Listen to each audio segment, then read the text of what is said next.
Hello, and welcome to the State of 911 webinar series hosted by the National 911 Program. My name is Sherry, and I will be the moderator for today's session. This webinar series is designed to provide useful information for the 911 stakeholder community about federal and state participation in the planning, design, and implementation of next generation 911 or NG911 systems. It includes real experiences from leaders utilizing these processes throughout the country.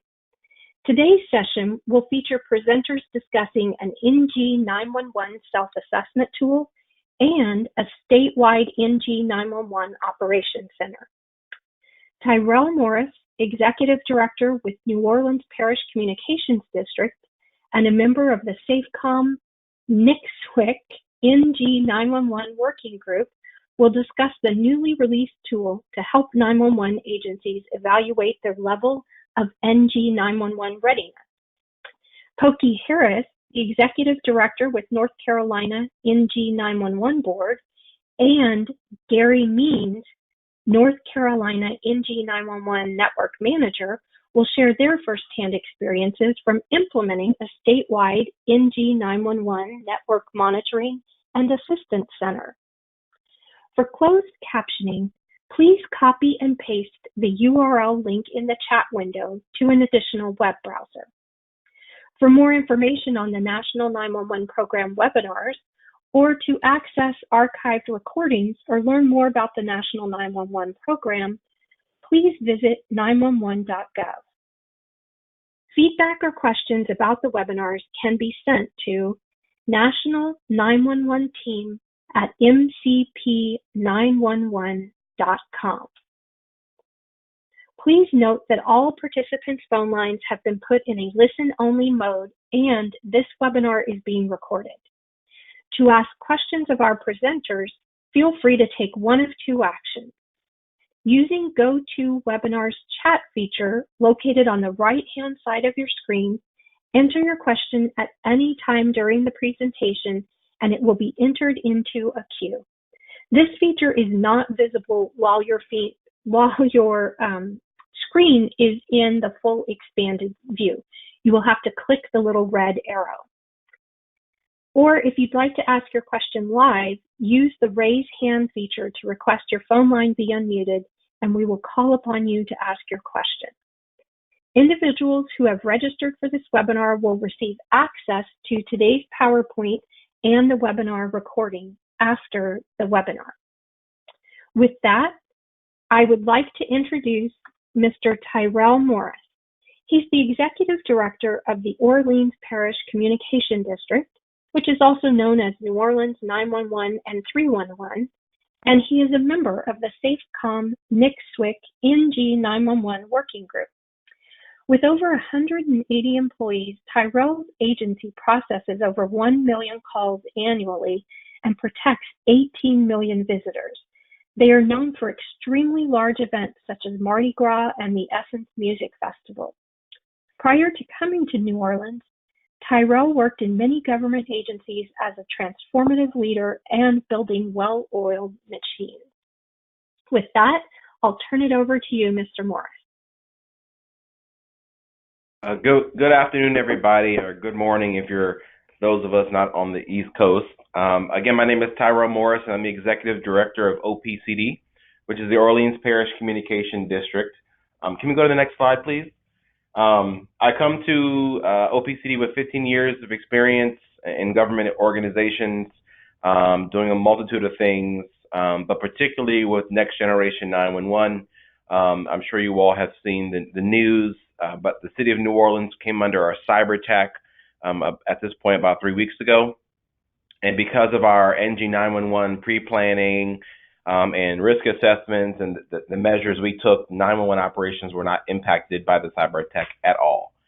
We actually were called upon to support other agencies to restore governmental services, such as our health department and our WIC clinics, and so that we could still provide life-saving services to those citizens in need.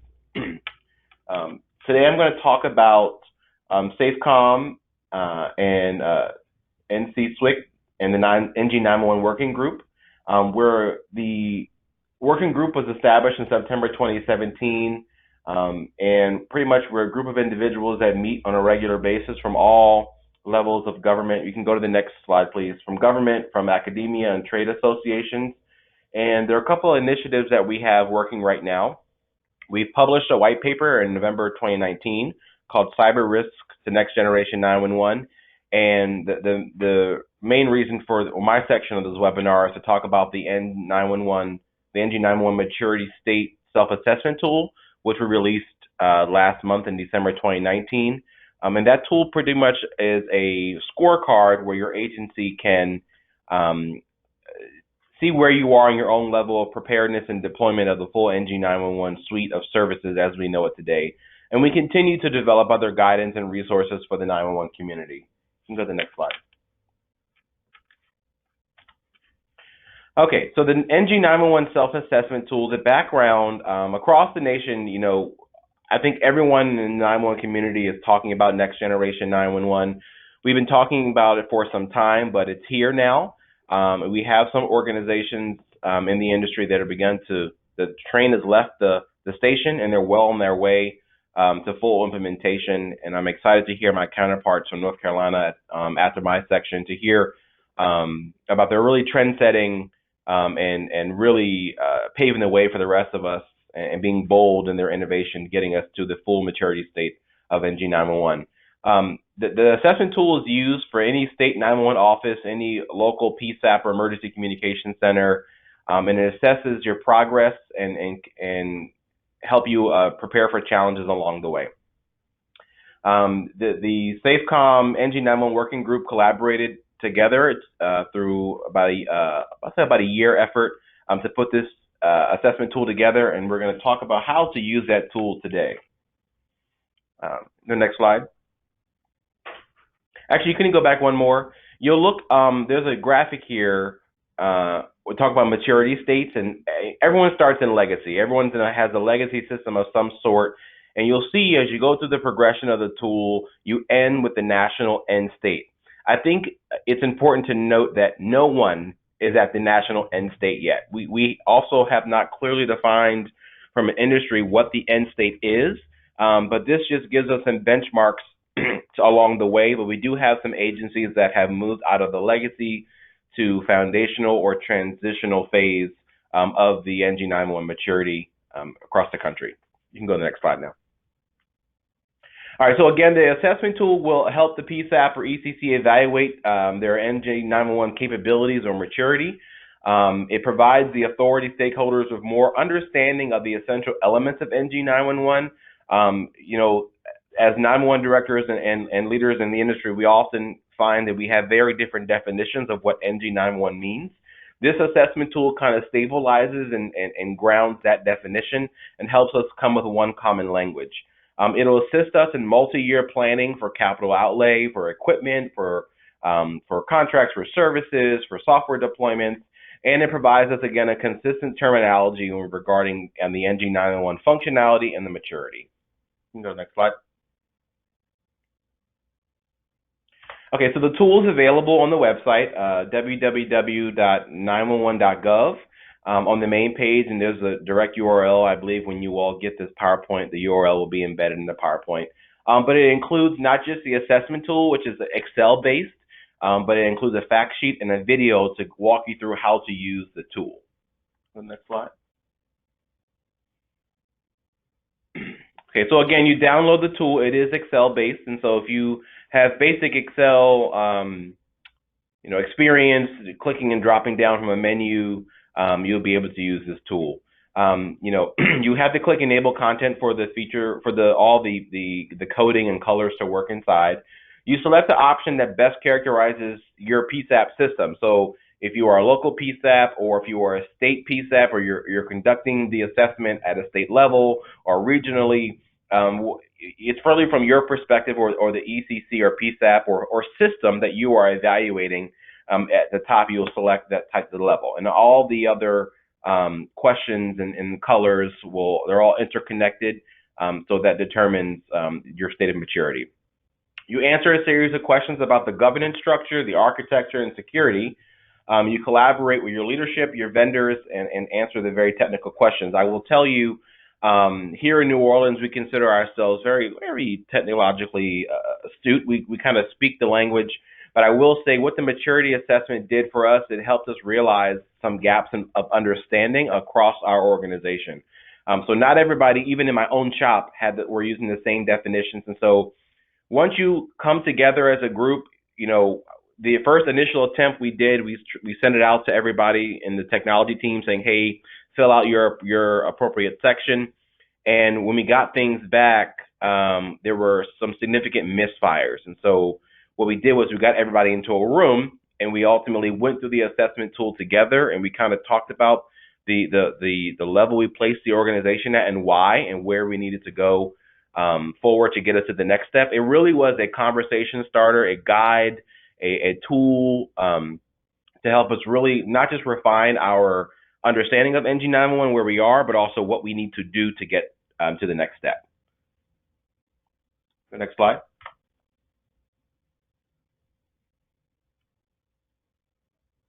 All right, so on the assessment tool, you'll find some tabs at the very bottom. You'll see instructions that kind of give you just overall instructions on how to use the tool itself. The element descriptions, you'll find a list of acronyms. You know, we're an organization, you know, give you an organization that, sorry, I'm reading the questions at the same time. I'll come back to your questions in a second. The element descriptions, the acronyms are defined so we're all understanding what we're talking about, and also pop-up definitions.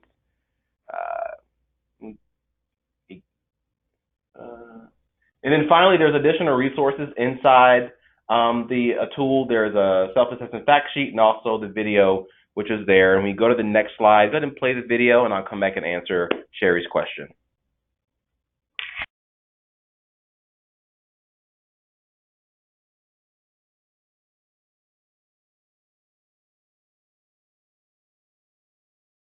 Welcome to the demonstration video for the Next Generation 911 Maturity State Self-Assessment Tool.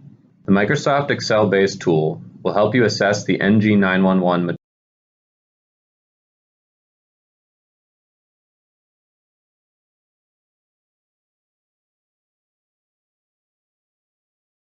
maturity state of your Emergency Communications Center, ECC, or Public Safety Answering Point, PSAP, as defined by the Task Force on Optimal PSAP Architecture.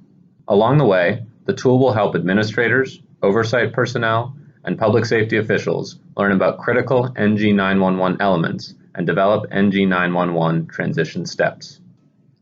Using this tool is a team effort and might involve vendors as well as your agency's technical staff. There are no right or wrong answers, and the results of the tool will not be shared unless you choose to do so. Let's begin with the first tab, which contains an introduction and instructions on using the tool. For your reference, the definition for an ECC/PSAP is listed, along with links to additional NG911 resources.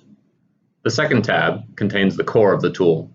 The self-assessment is a series of questions that characterize the maturity state of your ECC/PSAP. First, select one of three ECC/PSAP types: regional, state, and local. The questions in the tool are tailored to address specific requirements and issues associated with each type. If you're with another kind of agency, please select the type that best describes the jurisdiction of your agency. After selecting your ECC/PSAP type, you will move on to the Governance section. Governance encompasses 911 oversight authorities and the tracking of planning and implementation efforts. If you're not familiar with a particular category or element, don't worry. Simply click on a term and you'll be taken to a definition or explanation in the Elements Descriptions tab. There is also a complete list of the acronyms used in the tool in the Acronyms tab, along with their definitions. The section after Governance addresses NG911 architecture, which refers to service elements and components. After Architecture is Security, which refers to 911 security capabilities and operations. Column A contains the numbers of each question. Column B contains the self-assessment questions. Column C contains the multiple choice options, which are visible when you click the cell. Choose the option that best characterizes your ECC/PSAP. Each option corresponds to a maturity state, visible in column D. Some questions do not correlate to a specific maturity state, as you can see here. However, they are included to assist with your transition to NG911, so answer them accordingly. The tool has many embedded text descriptions and terms as well. To view them, simply hover over the red triangle comment indicator, like this. For example, here you see a description of multi-jurisdictional cooperation. Once you've answered all the questions for one section, an aggregate maturity state will appear at the bottom of the section. The aggregate maturity state will always be the lowest reported maturity state in the section, following the logic that a chain is only as strong as its weakest link. The aggregate maturity states of all sections will consolidate into the overall maturity state, located at the top of the Self-Assessment tab. Following the same logic from before, the overall maturity state will always be the lowest reported aggregate maturity state. You have the option to export the completed file into Adobe Portable Document Format, or PDF. Clicking this button will automatically save the PDF in your Documents folder under the same name as the Microsoft Excel sheet. The NG911 Maturity State Self-Assessment tool is a great resource to determine your ECC/PSAPs maturity state and to help plan the necessary next steps in your NG911 transition. Please direct all questions and comments to the NG911 Working Group, ng911wg@hq.dhs.gov.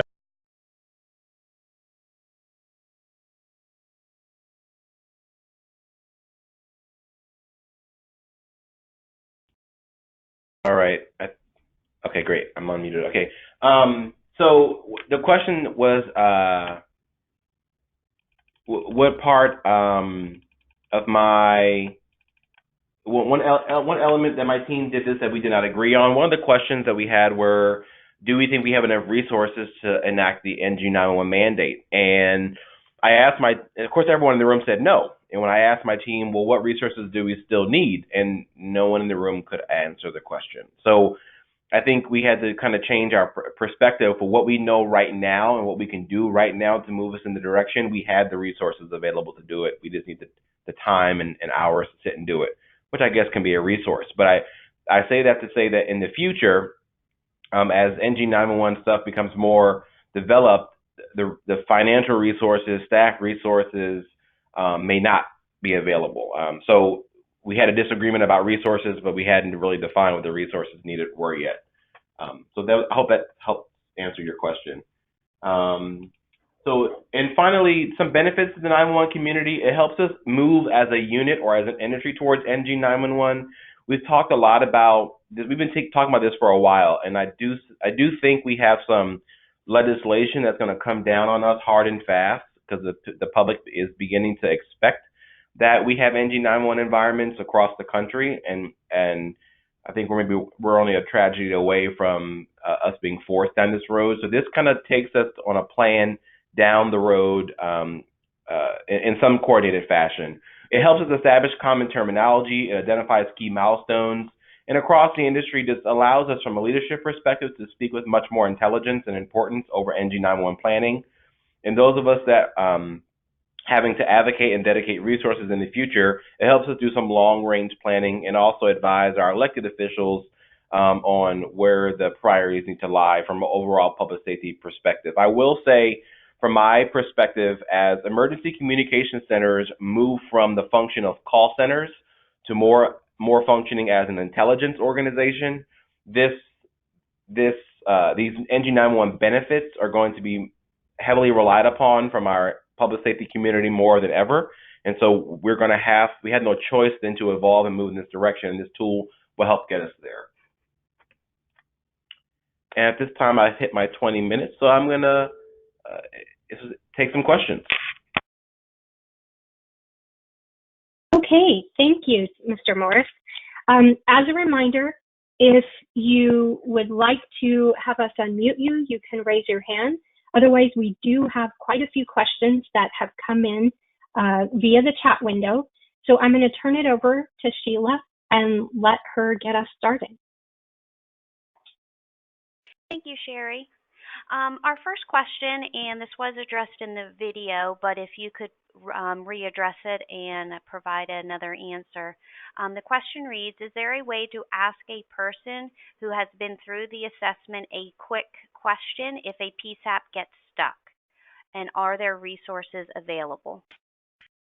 So currently in its existing state, the assessment tool is a self-assessment tool. The NG911 working group is not collecting the data from the assessment, but we do have some insight into organizations that are actively using it. So if we do hit a roadblock or you have a particular question, if you send it to this group inbox, we will work to connect you with a PSAP that we know is using it that can answer your question completely, rather than us trying to piecemeal the answer together. Thank you. Does this assessment tool show gaps and overlaps in data quality? No, it does not. It does not analyze the data. What it does, it helps you come to decisions on how you will get the data and then what you will do with the data. Okay, thank you. We do, Sherry, do you have more questions on your side? I know we had someone who was raising her hand, Tyrell, and she now just sent us a message saying she had to dial back in and she can no longer hear what is being said.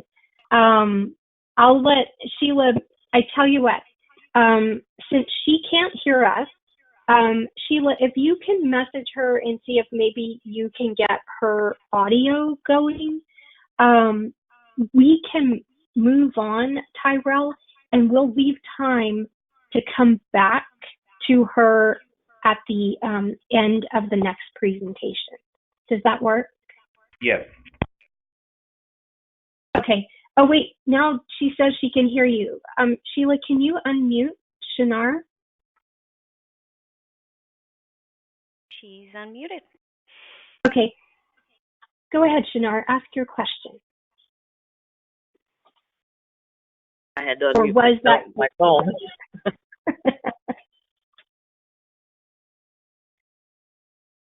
Okay, we can hear you. Did you have a question for Tyrell?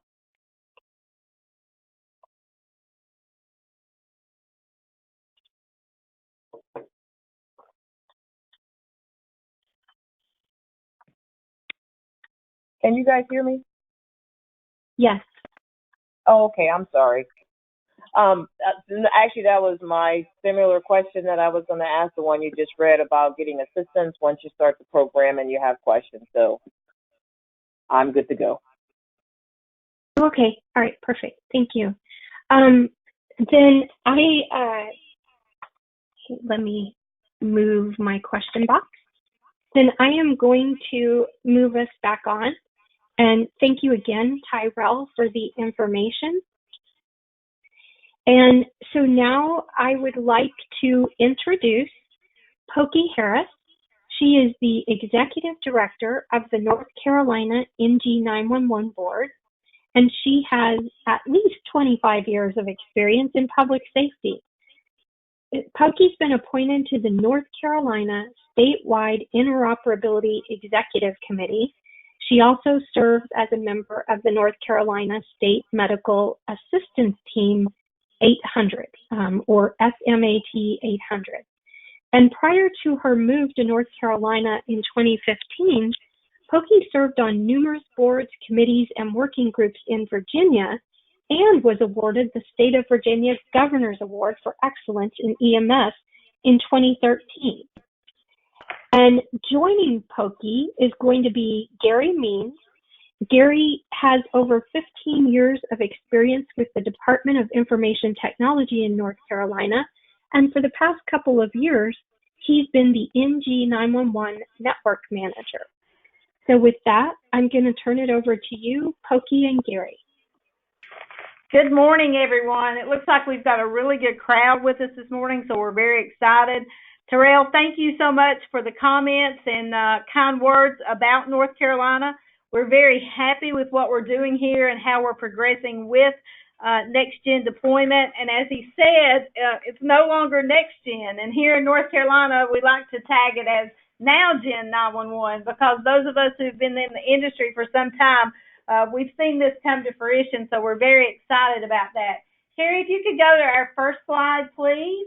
And if you can access the map, the deployment map, that would be very good. That'll serve as a good backdrop for my opening. What I wanted to share with you folks this morning, so you can get a really good understanding about our Network Management and Assistance Center, or our NOC, I want you to understand a little bit about our governance structure here in North Carolina, who we are, and hear a little bit about our story so you can understand how our NMAC is truly a critical component of our overall next-gen deployment, or our next-gen initiative here in North Carolina. Just as a little insight, we have a 17-member board appointed through legislation with various representation from fire, EMS, the carriers, law enforcement, local government, that bring insight from all the disciplines related to 911. Our state chief information officer also serves as the board chair. Excuse me for being a little raspy this morning. And just as a side note, he's been very involved with SafeCom and the efforts, particularly with the tool that Tyrell talked with us about today. But from a board perspective and from a legislative perspective, we have been established. In 2015, after several years of discussion about NextGen here in the state, legislation was enacted for us to start putting money aside so that we could build out a statewide network. And just this past year, legislation was passed requiring all of the approved PSAPs in North Carolina to become part of a statewide EZNet. Now, along with our NextGen initiative of the statewide EZNet, we are offering the opportunity for all of our PSAPs to become part of a hosted call handling solution, either on the Viper or Vesta platform. This migration to the EZNet, as well as the hosted call handling solution, comes at no cost to the PSAP. That's part of the service charge that is collected and managed by the 911 board staff. So we have a direct bill to the 911 board for our managed service contract with AT&T, who owns the EZNet that we have here in North Carolina. It's a multi-year contract that will take us at least to 7 years. We're 3 years in on that contract, and then we have options for renewal. So it is a managed service contract. The state does not own the EZNet. However, we're very responsible for many components of that. Aside from the EZNet and the migration to the EZNet, we also have running in parallel our GIS project, so that we can bring all of our PSAPs to an I3 standard with their GIS data, getting that data normalized and standardized to a 98% mark. We have a third-party vendor that we're working with all of the 911 PSAPs to do that. We're providing field service to them, as well as a product called Data Hub. Geocom is our contractor for that. That can receive, serve as the repository for all of their data, so that then the routing can be accomplished through that. We also have a cybersecurity piece that we are very invested in, and within the next, excuse me again, folks, I'm losing my voice. Within the next 3 to 4 weeks, we do hope to name a vendor that will be providing PSAP assessments across the entire state. We are making such an investment to about to the tune of about $118 million for our EZNet network, that we want to make sure that it's well protected. So providing the PSAPs, the cybersecurity piece of that, we hope to be able to assist them to find any deficiencies or areas for improvement. Along with that, we decided to stand up our own internal NMAC, or Network Monitoring and Assistance Center here in North Carolina, that we can monitor the EZNet. Even though managed by AT&T, we can monitor it on a 24/7 basis, helping the PSAPs to troubleshoot any issues or concerns, and also serving as that point person for any concerns that they may have. They do not have to go directly to AT&T as the owner of the network, but they can contact our NMAC for EZNet or next-gen issues. But also, we're beginning to look at the importance of our NMAC serving us for everyday issues that may come up with carriers or providers.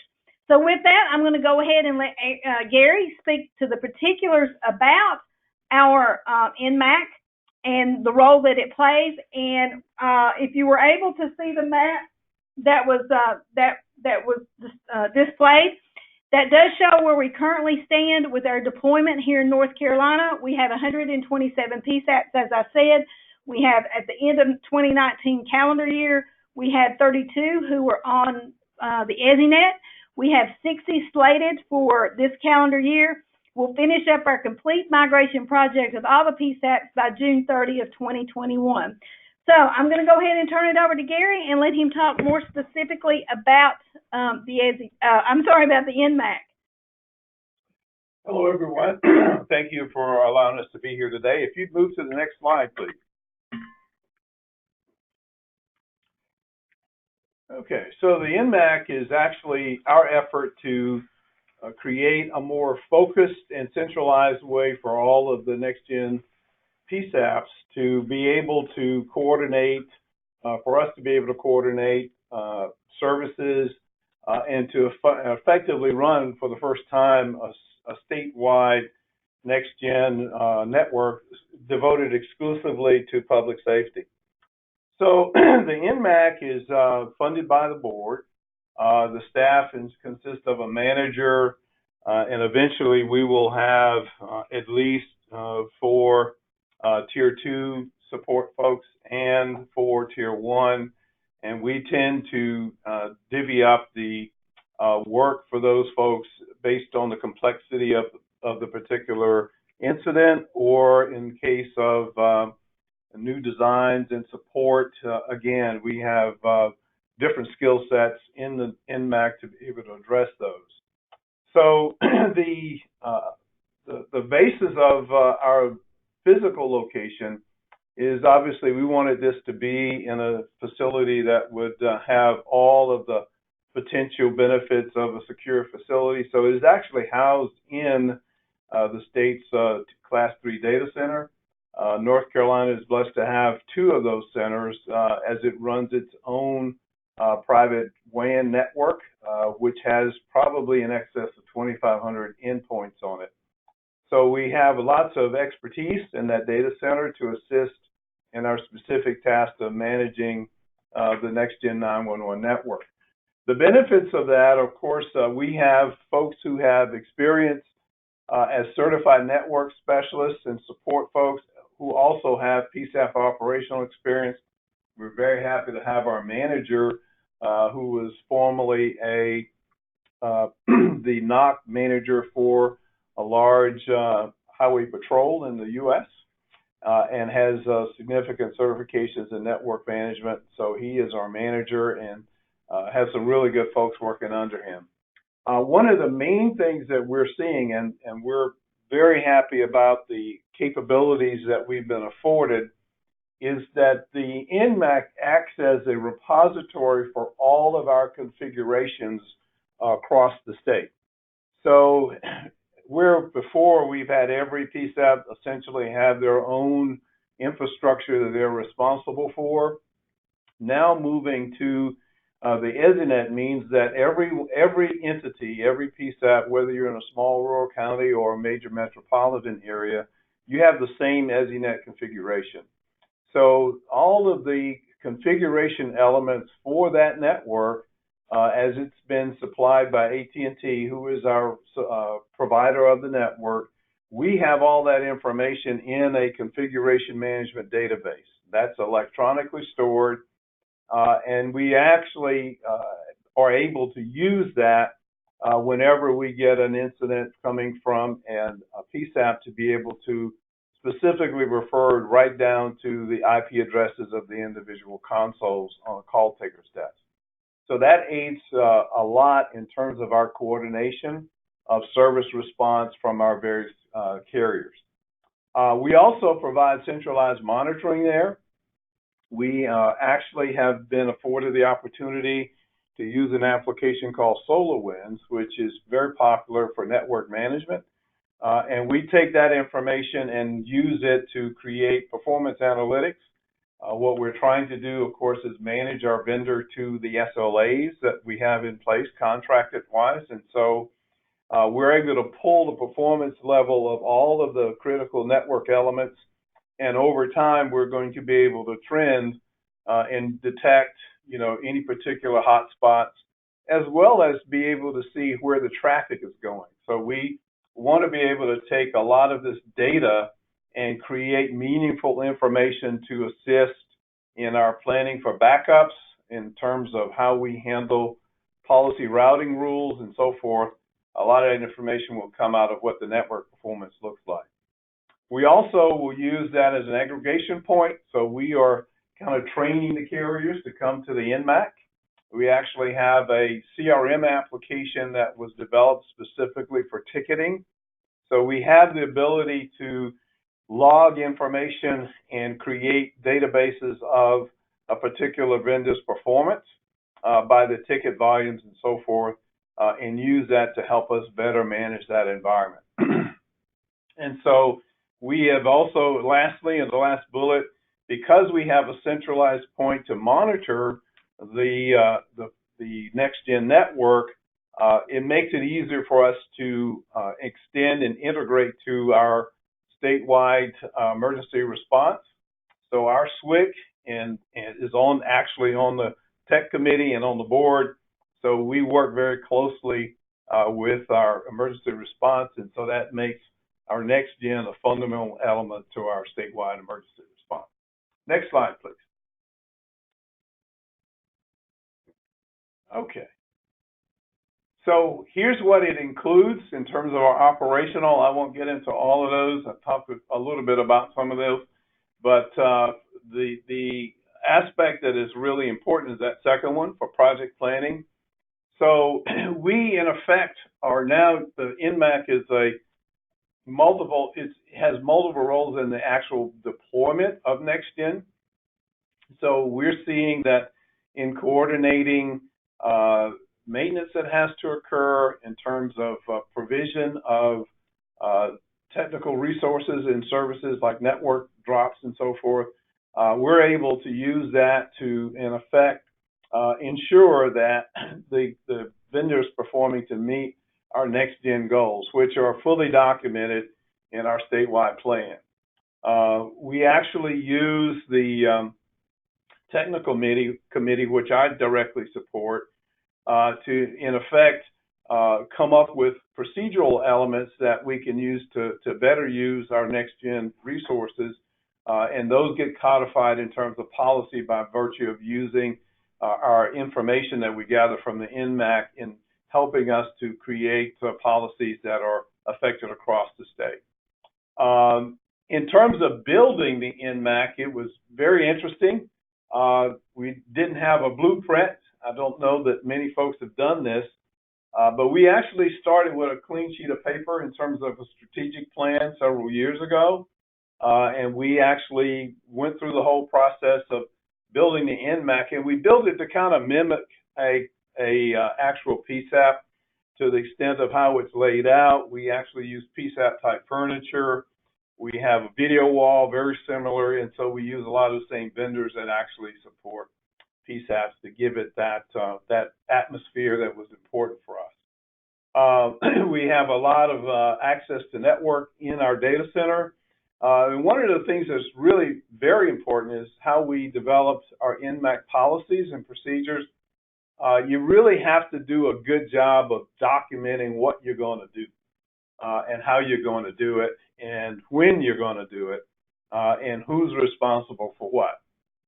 So we have all of that fully documented now. And one of the offshoots of that, and we'll talk about a little bit later, was actually a handbook for the PSAPs to know how to best use the resources at the NMAC. If you move on to the next slide, please. So this I call the mind map.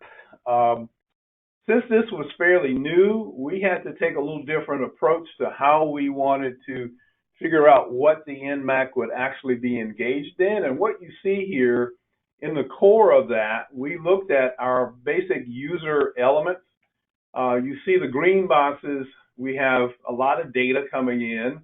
We have a legacy network. Right now, we have both legacy and next gen together, moving towards an all next gen. So we have legacy PSAP design criteria to consider. We had our next gen core services. You know, how do we actually provide next gen? And you see we have the emergency routing function, and we have hosted CPE.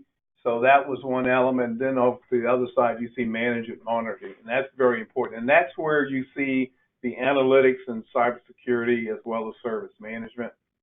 And of course, the data around on the left side where you see GIS and legacy data, the GIS piece, since we're moving to I3, obviously now the GIS has a different role in that that's actually driving the call routing. So we're very concerned about how that's being managed and maintained. If there's any issues with that particular data, the way AT&T manages that ECRF function requires that the data be thoroughly massaged and checked very often. And so the policies to ensure that that data is being maintained is another element of the NMAC's capabilities. When you see that outer circle there, the red items are essentially who our vendors are that can help support that activity. You see AT&T and West in a lot of that, okay? You see MSAG Alley databases. So we want to know what all the touch points are.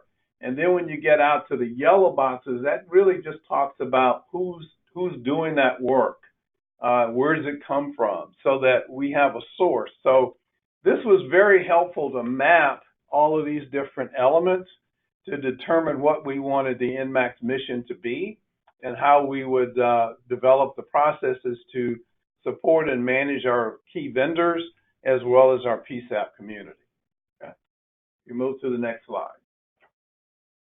And so with every project, obviously you have to manage it. So we've been poking can confirm we had some hurdles. Obviously, being in state government, creating the NMAC manager position wasn't, for instance, that we didn't have a template for that. So we had to go create the rules for that position.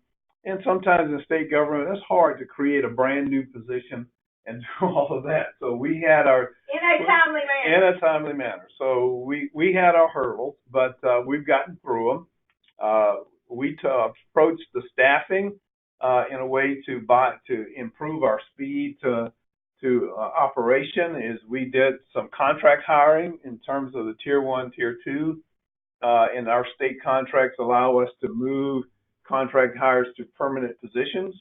And so we've taken advantage of that to be able to really bring people in quickly, bring them up to speed, and if we don't have a match, we can move on, and we haven't made a huge investment in a permanent employee. The tools that we've used are I mentioned SolarWinds, are using our Microsoft CRM development application for our ticketing as well as our configuration management database. And we're also going to expand the use of that because it also allows us to, in effect, track our financials coincident with our actual activities. Of course, the space was, as I mentioned earlier, we had to build out a new space and all of that. So we really went from a clean sheet of paper to an operational model. It took us about 18 months, I think, from when we started to get to the point where we are today, that we actually have a functioning operational NMAC. Next slide, please. So process, followed by documentation. This is just a partial list of the documentation that we developed.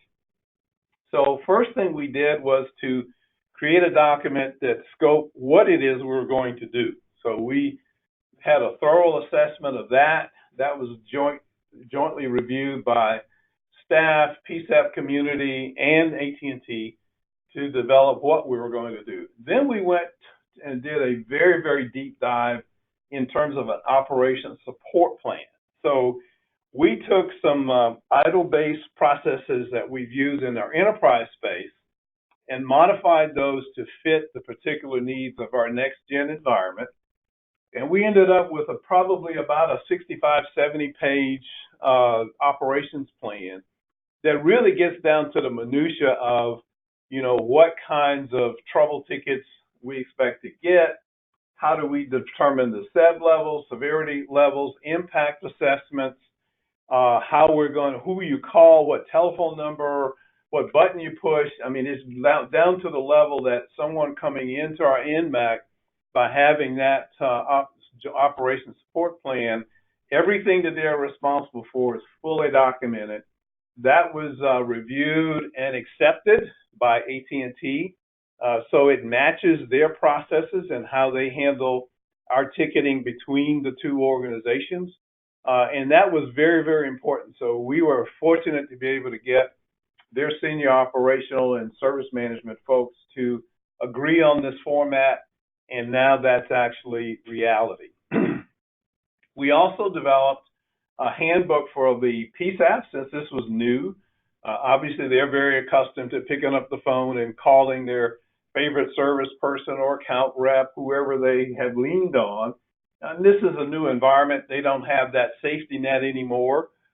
We have a singular network, and it's the responsibility of one vendor. And what we had found was often someone calls in at the middle of the night, they don't really understand their design, and to be able to convey to AT&T without losing a lot of valuable time of what the nature of the problem is. So now they can call the NMAC and speak with someone who knows how a PSAP operates, understands the terminology, knows their design, because we have all that configuration information.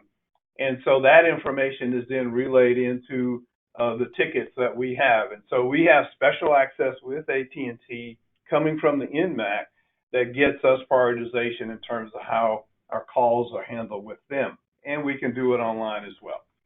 So the handbook basically explains in layman's terms how that works. And it's written so that you could give it to a PSAP call taker and they would understand what they would have to do if they have a problem with their infrastructure. We've also developed guidelines around root cause analysis. How do we dissect the problem and know what we need to do to fix it? And again, we have an overview that we use for general publication. That's how the help desk operation actually works.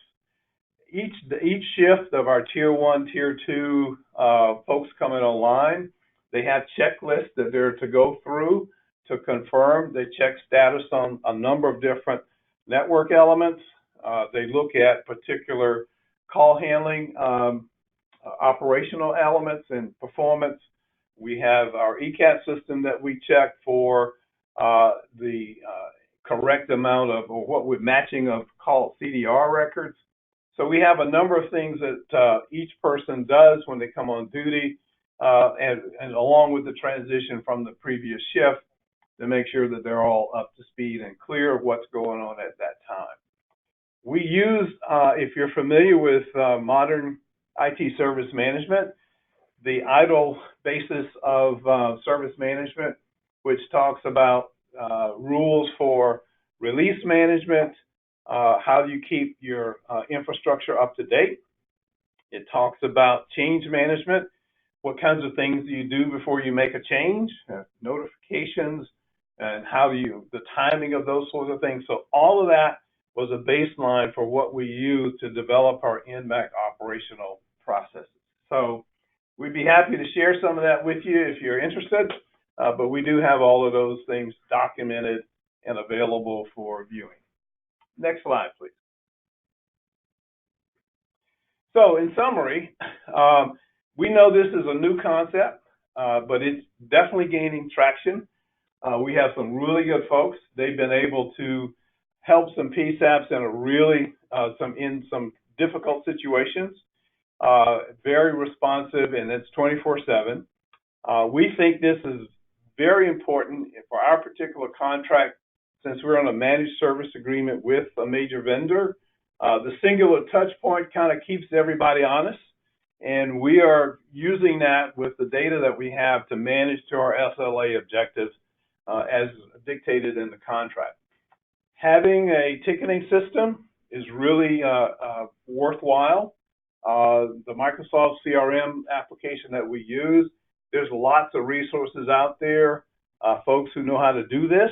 In fact, we kind of stole the bones of ours from an application that was developed for our environmental quality group, who had to monitor the environmental impacts, and I guess those were what do they call them? Grants for the management of selected water tributaries. Interesting application, but we saw a lot of similarity, and we were able to leverage that within state government to create a basis for our new CRM application.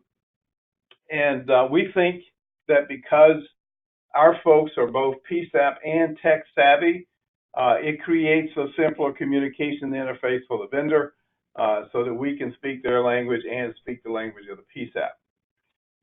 Lastly, we have a good place to actually look at our demographics.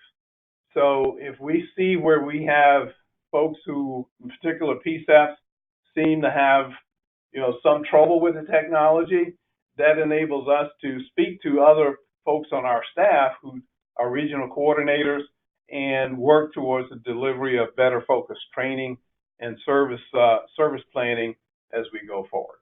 So next slide, I think, is questions. Yes, thank you. So a thank you to both you and Pokey. And Pokey, I feel your pain. Lori is out today because she also has no voice. So good luck with that. We'll now start the Q&A portion. And again, as a reminder, you can ask a question either via the chat window or by raising your hand. So Sheila, go ahead. Thank you, Sherry. Our first question is asking, what sort of performance analytics are you starting to see, and what sort of data is collected? Okay, so we collect literally every phone call. We measure for time of completion. We look at how many times it was routed. We look at the actual health of the equipment itself, like bit errors on the router, any circuit errors. I mean, it's really detailed information. It's what we're beginning to see is, for instance, if we see at a particular hour where one of our PSAPs, for instance, has an ACD function, and we're beginning to see that there's a lot of calls at a particular hour, and we may know that they have staffing function issues. By seeing all that data real time and seeing trending of it, we can then say, well, you might want to consider a policy routing rules that if a certain condition exists in terms of hold times or a number of rings before an answer, that we have a pre-programmed policy route that could take effect to make sure that that caller gets handled. So we're beginning to see the analytics of just the pure call volume to be able to help us drive policy, how we better use the next-gen network, because we have so many more possibilities for how we can use intelligent routing to manage the flow of calls and who gets to take them and how we back each other up and overflow and that sort of thing. So as we build that, that becomes a repository over time, and we want to help use that for staffing. We want to perhaps, how we get a certain amount of calls at a certain time in a particular area, all kinds of possibilities for just trending data as we look at the call volumes and how they're being distributed, both when they're answered and transferred and all other elements of the call history. Thank you. Has the NMAC performance monitoring information produced any information that has led you to change your network or routing? Not yet. Fortunately, we have, the design is a pretty, and I'll tell you a little bit about the design, and this is really important. So every primary PSAP actually gets two completely diverse routes. They get a fiber connection, and the last mile, we try to use different last mile carriers. Certainly, we route them completely different in the network so that we can absorb a circuit outage or even maintenance without any service impact to the PSAP. So that dynamic has changed the need to have, a lot of, I guess you'd say, standby policies to accommodate loss of service. And the fact that we use a hosted platform, this is one of the big benefits. If you're on a hosted Viper platform and you're on the EZNet, the delivery of the call is logical based on the caller ID, who's going to get the call, or the call taker's logical presence on the network, which means that you could literally leave your PSAP and go to any other PSAP with that same hosted application and log in, and the calls will follow you. So one of the things that we're trying to work, we haven't caught up with that in terms of our actual policies and procedures, and we have a real big 2-day meeting planned in April to begin to wrap our arms around that. But it's such a dramatic capability, enhancement to our capability, we're still trying to get all of those elements thought through and have policies developed to do that. It's very exciting, really, to some of the things that and with us having hurricanes, we can't tell you how powerful that is for us to be able to respond so that we don't have to have, call takers in harm's way, that we can actually serve the citizens from other parts of the state. Thank you. How has this process affected local GIS and database management staff positions by means of hires versus layoffs?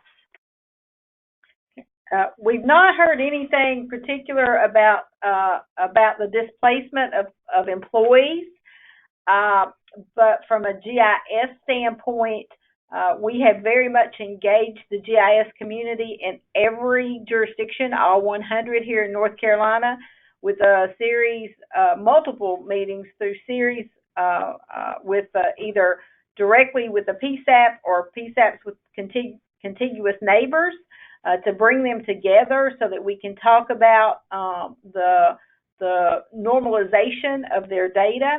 From all indications that we are receiving, no one has said anyone within their jurisdiction is going to be impacted.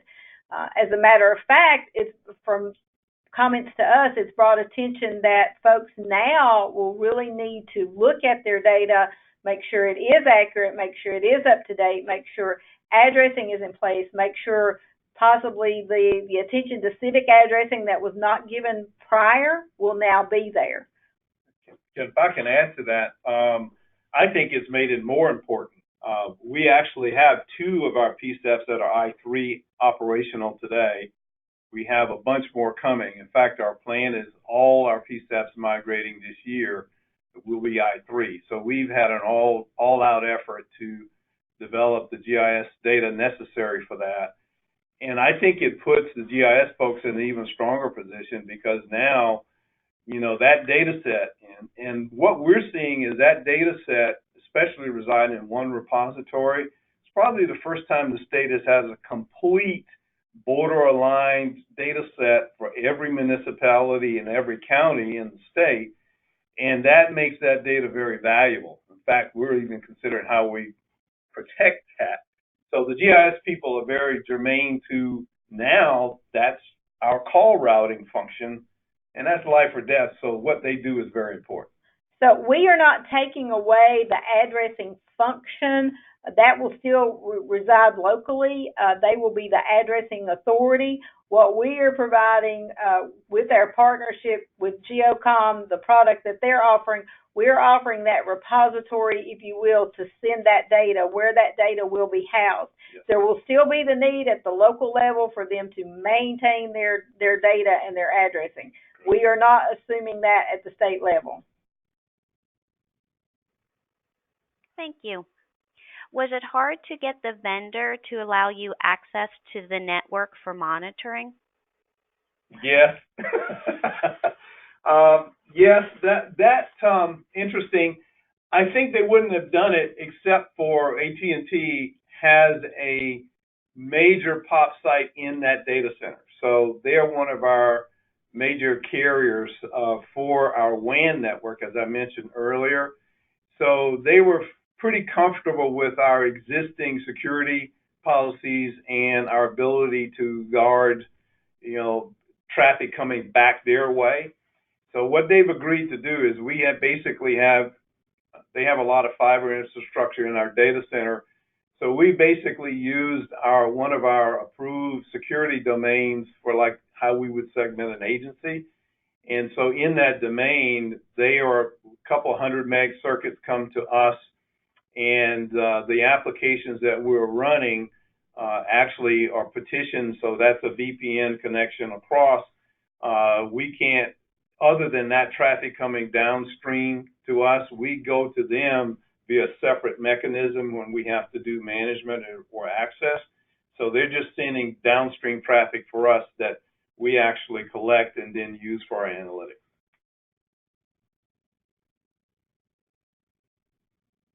Okay. Well, thank you again to all of our speakers, Ms. Harris, Mr. Means, and Mr. Morris. So that concludes today's webinar, and we appreciate everyone's participation. An archived version, now I'm having voice trouble. An archived version of today's webinar will be available on 911.gov soon. The next webinar is scheduled for Tuesday, March 10th at noon Eastern. A list of all of the 2020 webinar dates is provided in the slide deck, and we hope you will all be able to join us. Thank you again, and have a great rest of your day.